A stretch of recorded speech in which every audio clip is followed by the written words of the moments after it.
Yeğerim sana saday, gelserim sana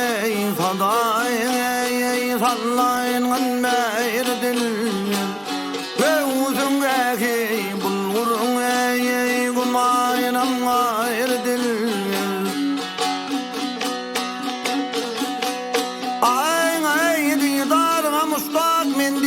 Derdil ver tede yalan nuru gele paslı bahur dil ver den marasılgan o gül sen men xaridar dil ver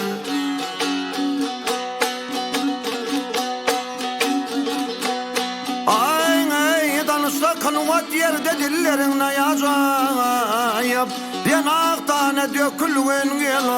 o tellerin ne yazayıp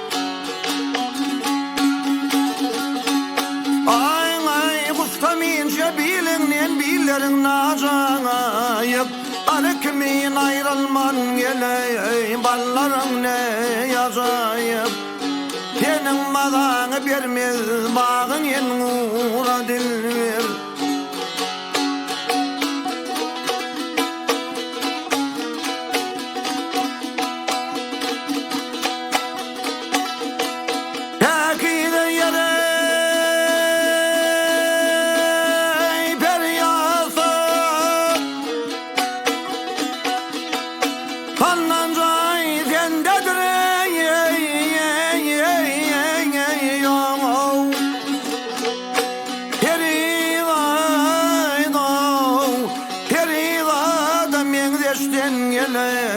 perişan mı sendedir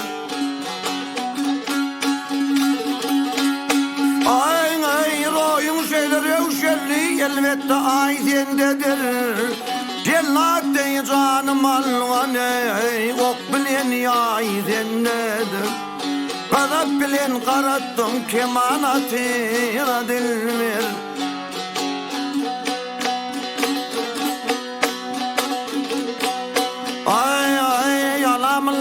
Adamın yalga salıp bassalar Merkera meydanda geley belli betnam etseler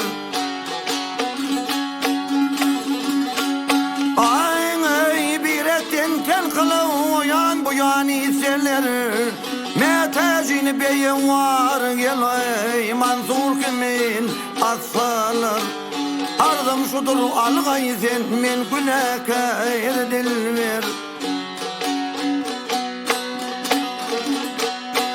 Ey dilver ey